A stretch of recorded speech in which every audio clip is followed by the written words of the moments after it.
Hello everyone, मैं हूं doctor सहेज जोशी और आज इस वीडियो में आप सभी लोगों से चर्चा करूंगा।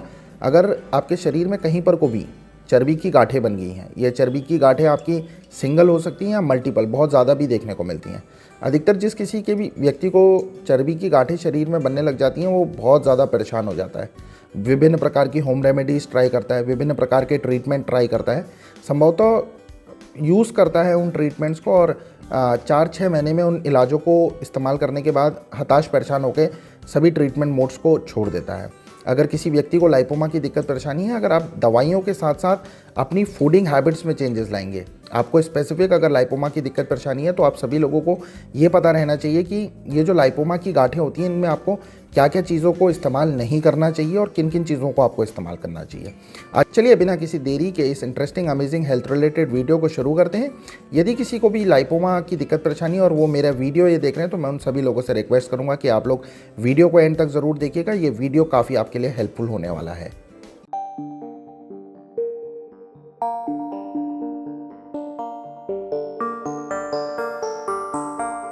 लाइपोमा के पेशेंट्स अधिकतर डे टू डे लाइफ में मैं पिछले 5 सालों से ओपीडी में देख रहा हूँ। लाइपोमा के पेशेंट से सबसे पहले मैं ये सजेस्ट करना चाहूँगा कि देखिए, अगर आपके शरीर में कहीं पर को भी चर्बी की गांठें हैं, तो जनरली क्या होता है कि चर्बी की गांठ क्या होता है, धीरे धीरे करके इंक्रीज़ होने लग जाती है, साइज़ बड़ा होने लग जाता है। तो स्पेशली अगर जिस किसी भी व्यक्ति को चर्बी की गांठ होती है, वो उस गांठ को पकड़ के हिलाने लग जाता है, मूव करने लग जाता है। वैसे ये मूवेबल नोड होती है, लेकिन इसको स्पेसिफिक क्या करता है कि गांठ को पकड़ के ऐसे ऐसे ऐसे ऐसे हिलाने लग जाता है। तो जिस किसी भी व्यक्ति को चर्बी की गांठ है, मैं उनसे ये सजेस्ट करूंगा कि आपकी अगर गांठ कहीं पर को भी है, तो आप इसको पकड़कर इसको मूव करने की ज़्यादा कोशिश मत कीजिए। अक्सर लोग मैंने डे टू डे लाइफ में अपने पेशेंट्स देख रहे हैं कि उन गांठों को पकड़कर टाइम पास जैसा करने लग जाते हैं, इनको पकड़कर मूव करने लग जाते हैं, दबाने लग जाते हैं। इंटर्न होता क्या है कि ये शरीर में चर्बी की गांठ धीरे धीरे करके प्रोग्रेस करने लग जाती है, बड़ी होने लग जाती है। बड़ी होने के बाद क्या होता है कि अगर ये एसोसिएटेड कोई नर्व वगैरह को पिंच करने लग जाए, इसके कारण अगर नर्व वगैरह दबने लग जाए, नस दबने लग जाए, तो दर्द का सामना करना पड़ता है। अब आपसे बात करते हैं, अगर आपके शरीर में चर्बी की गांठें हैं, चाहे वो सिंगल गांठ हो या मल्टीपल गांठ हो, तो आपको किन किन चीज़ों को अवॉइड करना चाहिए। देखिए, लाइपोमा क्या होता है कि एक्स्ट्रा कलेक्शन ऑफ फैट की वजह से ये ट्यूमर, नॉन कैंसरस ट्यूमर हमारे शरीर में देखने को मिलता है। तो मैं सभी लोगों को ये सजेस्ट करना चाहूँगा, जिन लोगों को भी लाइपोमा की दिक्कत परेशानी है, वो लोग किसी भी तरीके से फ़ैट का कंजप्शन कम कर दें। आप किसी भी तरीके से नॉन वेज फूड आइटम्स को कम्प्लीटली अवॉइड कर दीजिए। ज़्यादा तला भुना हुआ चीज़ें आपको अवॉइड करनी होंगी। अगर आप किसी कारणवश आपको खाना भी पड़ता है, तो ऑयली चीज़ों को आप कम से कम इस्तेमाल करने की कोशिश कीजिएगा और डीप फ्राइड आइटम्स को आप कम्प्लीटली अवॉइड कर दीजिएगा। चिकन, मटन, नॉन-वेज आइटम्स आपको अवॉइड करने होंगे। अगर आप कंज्यूम करना चाहते हैं, तो आप नॉन-वेज में फ़िश कंज्यूम कर सकते हैं, मछली कंज्यूम कर सकते हैं, लेकिन आप सभी लोगों को मैं ये सजेस्ट करूँगा कि मछली जो होती है कि ज़्यादा बड़ी मछली नहीं, छोटी फिशेस जो आती हैं उनको आप कंज्यूम कर सकते हैं। बड़ी मछली क्या होता है कि बड़ी मछली एक्स्ट्रा फैट बड़ी मछली में देखने को मिलता है, और बड़ी मछली में सभी लोगों को ये बोलना चाहूँगा कि आपको कंज्यूम किसी भी हालत में नहीं करनी चाहिए। अगर आप करना चाहें तो स्मॉल फिशेस को आप कंज्यूम कर सकते हैं। ऑयली चीज़ें आपको ज़्यादा नहीं खानी हैं, ज़्यादा चिकनी चीज़ें आपको इस्तेमाल नहीं करनी चाहिए। स्पेशली अगर आप किसी भी तरीके से कोई सीड्स वगैरह कंज्यूम करते हैं, कोई बीज वगैरह कंज्यूम करते हैं, आप ड्राई फ्रूट्स वगैरह कंज्यूम करते हैं, तो आपको इनको अवॉइड करना चाहिए। बहुत से लोग मैंने डे टू डे लाइफ में ये देखा है कि स्पेसिफिक मोटे होने के लिए आप फैट का कंटेंट अपनी डाइट में बढ़ा लेते हैं, या ऐसी कोई चीज़ें बाहर से लेके कंज्यूम करने लग जाते हैं जिसमें फ़ैट का कंटेंट ज़्यादा होता है। बहुत से लोगों को मैंने जिमिंग करते हुए ये भी देखा है कि वो लोग क्या करते हैं कि विभिन्न प्रकार के प्रोटीन पाउडर्स, मास गेनर्स वगैरह इस्तेमाल करते हैं। पहले उनको कोई दिक्कत परेशानी नहीं होती, लेकिन अपनी सेहत के अनुसार अगर वो जब ज़्यादा मास गेनर, प्रोटीन पाउडर्स इस्तेमाल करने लग जाते हैं, तो उनको चर्बी की गांठ देखने को मिलती है। तो सभी लोगों को मैं ये सजेस्ट करना चाहूँगा, जिनको भी चर्बी की गांठ की दिक्कत परेशानी है, पहले तो गांठ को आपको क्या करना है, किसी भी तरीके से उस गांठ को ज़्यादा हिलाना डुलाना नहीं है, बार बार उसको पकड़ना नहीं है। ज़्यादा आपको मसाले वाली चीज़ें, ज़्यादा तली भुनी चीज़ें, ज़्यादा फैटी चीज़ें, ज़्यादा प्रोटीन का कंटेंट जिनमें होता है, उनको आपको इस्तेमाल नहीं करना चाहिए। दूध और दूध से बने हुए आइटम्स को भी आपको अवॉइड करना होगा। पनीर, दही, दूध आपको अवॉइड करना चाहिए। अगर मैं आप लोगों से सजेस्ट करना चाहूँ, अगर आपकी दूध पीने की इच्छा है या दूध से बनी हुई चीज़ें आप कंज्यूम भी करना चाहते हैं, स्पेशली अगर आपको दूध कंज्यूम करना है, तो मैं आप सभी लोगों को ये सजेस्ट करूँगा कि आप स्किम्ड मिल्क या टोन्ड मिल्क को आप इस्तेमाल कीजिए। अगर स्किम्ड मिल्क या टोन्ड मिल्क आपके एरिया में नहीं मिलना चाहता है, तो साधारण भाषा में आपको मैं ये समझाना चाहूँ कि दूध को एक बार गर्म करने के बाद जब दूध में मलाई लग जाती है, मलाई जब उसमें ऊपर से लग जाती है, मलाई निकल कर आप दूध को इस्तेमाल कर सकते हैं। लेकिन दूध से बने हुए आइटम जैसे पनीर हो गया, दही हो गया, अगर आप अपनी डाइट में इनको शामिल नहीं करते तो आपकी सेहत के लिए काफ़ी बढ़िया रहेगा।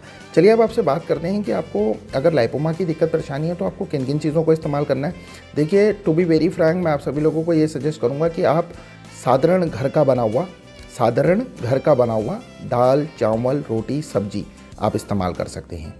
आपको ये भी सजेस्ट करना चाहूँगा कि अगर आप दाल, चावल, रोटी, सब्जी कंज्यूम करते हैं तो इससे आपको कोई दिक्कत परेशानी नहीं होती।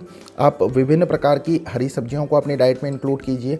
आप सिट्रस फ्रूट्स को अपनी डाइट में इंक्लूड कर सकते हैं। ऑरेंजेस और लेमन्स को आप अपनी डाइट में इंक्लूड कर सकते हैं। लेकिन मैं ये सजेस्ट करूँगा कि इनको ज़्यादा लेने से मैंने बहुत सारे केसेस में देख रखा है कि ऑरेंजेस और लेमन लेने से भी दिक्कत परेशानी थोड़ी पेशेंट की इंक्रीज़ होती है। तो थोड़ी क्वांटिटी में आप इसको ऑरेंजेस और लेमन्स को इंक्लूड कर सकते हैं। आप एप्पल यूज़ कर सकते हैं, एप्पल बहुत अच्छा रहता है, और विभिन्न प्रकार की जो फल होते हैं आप उनको इस्तेमाल कर सकते हैं। लेकिन एक चीज़ का विशेष ध्यान आप लोगों को ये रखना है कि कोई भी फल अच्छी तरीके से पका हुआ हो।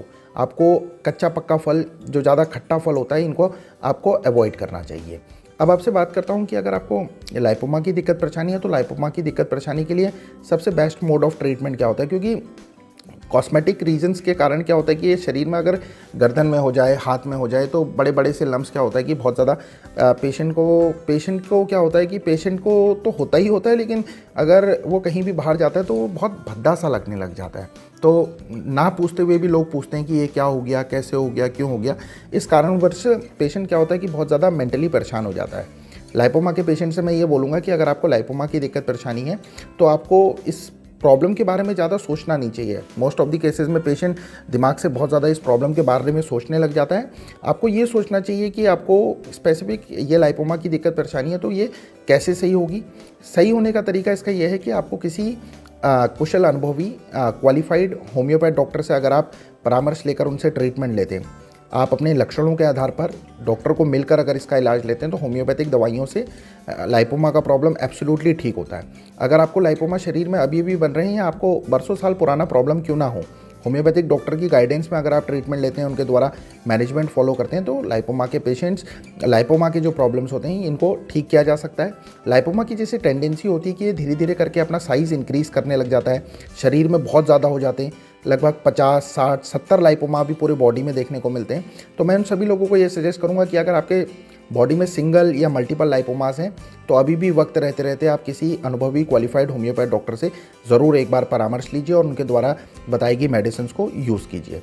अगर मैं आपसे योगा की बात करूँ तो आपको मैं सभी लोगों को ये सजेस्ट करूँगा, योगा और प्राणायाम आपको करते रहना चाहिए। और प्राणायाम में स्पेसिफिक कपालभाति प्राणायाम अगर आप रोज़ करेंगे, रोज़ कपालभाति प्राणायाम अगर आप करते हैं तो बहुत अच्छे केसेस मैंने ये देखा है कि मैं भी अपने पेशेंट्स को सजेस्ट करता हूँ कि आप कपालभाति प्राणायाम कीजिए। तो क्या होता है कि लाइपोमा का प्रॉब्लम अगर आप कपालभाति प्राणायाम करते हैं, होम्योपैथिक मेडिसिन यूज़ करते हैं, तो लगभग 2 से 4 महीने के टाइम पीरियड में आपका लाइपोमा की दिक्कत परेशानी सॉल्व होने लग जाती है। और स्पेसिफिक जो आपका लाइपोमा बड़ा होने लग जाता है, साइज़ में इंक्रीज़ होने लग जाता है, उसको क्या करती है कि मेडिसिन धीरे धीरे करके सॉफ्ट करने लग जाती है और उसके साइज़ को श्रिंक करने लग जाती है। और अगर आपके शरीर में विभिन्न प्रकार के बहुत मल्टीपल, आपको ऐसा लगता है कि लाइपोमास बहुत ज़्यादा आपके शरीर में होने लग गए हैं, तो वक्त रहते अभी भी आप किसी होम्योपैथ डॉक्टर से परामर्श लेकर उनसे ट्रीटमेंट लीजिएगा।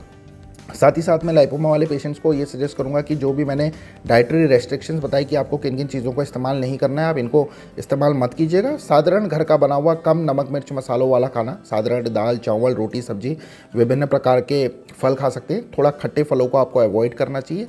साथ ही साथ में कपालभाति प्राणायाम और वॉक ज़रूर करना चाहिए। बहुत से लोगों के मन में ये होता है कि जिस किसी भी व्यक्ति को लाइपोमा होता है क्या वो जिम कर सकते हैं या नहीं कर सकते। मैं सभी लोगों को ये बोलूँगा कि आपको अगर लाइपोमा की दिक्कत परेशानी है तो आपको एक्सरसाइज करते रहनी चाहिए। एक्सरसाइज आप जिम वगैरह ईजिली कर सकते हैं, लेकिन किसी भी हालत में आपको भारी एक्सरसाइज, स्टर्नस हार्ड वर्क, भारी एक्सरसाइज आपको किसी भी हालत में नहीं करनी चाहिए। ग्रेजुअली धीरे धीरे करके आप अपनी एक्सरसाइज को बढ़ाइएगा। ऐसा नहीं कि आप के लाइपोमा आपको है और आपने बहुत ज़्यादा मेरे कहने के अनुसार बहुत स्टर्नस हार्ड वर्क करना चालू कर दिया। ऐसा करने से क्या होगा कि जो जहाँ पर को भी लाइपोमा होगा उस लाइपोमा में आपको दर्द का सामना भी करना पड़ सकता है। उम्मीद करता हूँ दोस्तों कि आज जो मैंने ये वीडियो बनाया आप लोगों को पसंद आया होगा। अगर आपको मेरे द्वारा बनाया हुआ ये वीडियो पसंद आता है तो आप मेरे चैनल को लाइक, शेयर और सब्सक्राइब ज़रूर कीजिएगा। मिलता हूँ आपसे बहुत जल्द इसी चैनल पे एक और नए interesting amazing health related video के साथ। तब तक आप लोग अपना बहुत अच्छा ख्याल रखिए। Take care everyone. जय हिंद।